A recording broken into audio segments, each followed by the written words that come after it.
Resistance को खत्म नहीं कर सका, जितना मार सकता था मारा उसने। वो सियासी, अस्करी, कल्चरल तसल्लुत को कबूल करना हराम है, गुनाह है। अल्लामा राजा नासिर अब्बास ने कमाल कर दिया। नवाज शरीफ और शहबाज शरीफ के सामने उनकी आंखों में आंखें डाल के ऐसी तकरीर कर दी कि सदियों याद रहेगी। आप ये देखें, फिर इस पर बात करते हैं। जी आपका माइक आ रहा है। शुक्रिया। अस्सलामु अलैकुम व रहमतुल्लाहि व बरकातुहू। अऊज़ु बिल्लाहि मिनश शैतानिर रजीम। बिस्मिल्लाहिर रहमानिर रहीम। रब्बना अफ़रिग़ अलैना सब्रन व थब्बित अक़दामना वंसुरना अलल क़ौमिल काफ़िरीन। शुक्रिया आपका, सदर साहब का शुक्रिया कि इस तरह का एक इजलास बुलाया, ऑल पार्टीज़ कॉन्फ्रेंस बुलाई एक इंतहाई सुलगते हुए मौजू पर। यहाँ बहुत ज़्यादा बातें हुई हैं। मैं तरतीब के साथ चाहूँगा कि तकरार ना करूँ और अपनी बात कम वक्त में ख़त्म करूँ। इसमें कोई शक नहीं है कि इसराइल एक इल्लेजिटिमेट, इल्लीगल रियासत है। इन्होंने गासबाना कब्जा किया है फ़लस्तीन की सरजमीनों पर, और फ़लस्तीनियों का इसराइल के साथ लड़ना, मुकाबला करना उनका ये हक है, यूनाइटेड नेशन के कवानीन के मुताबिक भी, कुरान के मुताबिक भी, और दुनिया के अंदर जो राज कवानीन है कि आपके घर पर कोई अगर कब्जा कर ले तो उस कब्जे को छुड़वाना आपका हक है। ये कभी नहीं कह सकते कि आधा घर उसको दे दो, आधा तुम रख लो।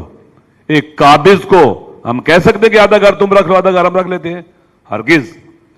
हमें फ़लस्तीनी मजलूम में, और कुरान ये कहता है वमा लकुम, हम मुसलमान हैं, पाकिस्तानी हैं, हाकिमियत आला अल्लाह की कायल हैं, कुरान और सुन्नत के मुताबिक कवानीन बनाने के पाबंद हैं, सुप्रीमेसी है इनको। कुरान कहता है वमा लकुम ला तुकातिलूना फी सबीलिल्लाह वल मुस्तज़फ़ीना मिनर रिजाल वन निसाए वल बिल्दान अल्लज़ीना यक़ूलूना रब्बना अख़रिजना मिन हादिल क़रियति ज़ालिमि अहलुहा वजअल लना मिन लदुनका वलिय्यम वजअल लना मिन लदुनका नसीरा। तुम्हें क्या हो गया? खुदा तौबीह कर रहा है, डांट रहा है खुदा। ला तुकातिलूना फी सबील, अल्लाह की राह में क्यों नहीं किताल करते?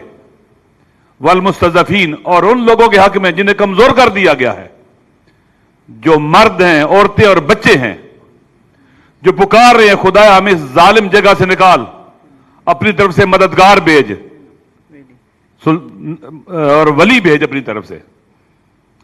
लिहाजा खुदा तो बीख कर रहे चुप रहने वालों को। आप नहीं कह रहे कि मुज़ाकरात क्यों नहीं करते, नहीं कह रहे कि आप डिप्लोमेसी क्यों नहीं करते, कहा किताल क्यों नहीं करते इन मजलूमों के हक में। और खुदा की तरफ से अजाब नाजिल होगा उन पर जो इन मजलूमों के हक में फरियाद ना बुलंद करे, उठे नहीं और किताल के लिए ना जाए। ये कुरान है। अगर हम खुदा की हिदायत से दूर हो जाएंगे तो गुमराह हो जाएंगे, पहली बात। दूसरी, वलन यजअल अल्लाहु लिल काफिरीन अलल मुमिनीन सबीला, ये कुरान की आयत है। तमाम फुकाए इस्लाम ने इससे एक डॉक्ट्राइन कहें, कायदा के नफी सबील, उसका इस्तेमाल इस्तिखराज किया है।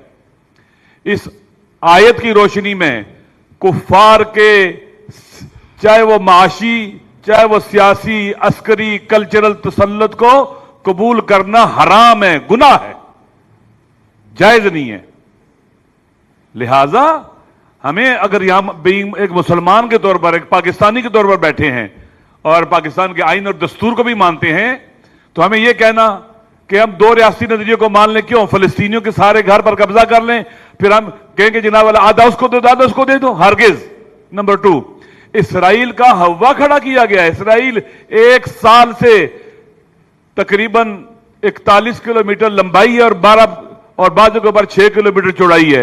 यह है गजा। गजा पर, गजा में रेजिस्टेंस को खत्म नहीं कर सका, जितना मार सकता था मारा उसने।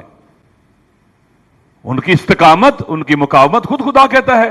नाज़रीन इकराम, आपने वीडियो देखी। अल्लामा राजा नासिर अब्बास ने खुलकर फ़लस्तीन की हमायत का ऐलान कर दिया। वहाँ पर मौजूद शहबाज शरीफ, नवाज शरीफ और सदर आसिफ अली ज़रदारी के सामने कहा कि हम किस बात से डर रहे हैं, क्या हमारे पास कौन सी ऐसी चीज़ है जो औरों के पास है और हमारे पास नहीं है। हमें खुलकर फ़लस्तीन की हमायत का ऐलान करना चाहिए। नासिर अब्बास साहब ऐसा गरजे के पूरे हाल में खामोशी छा गई।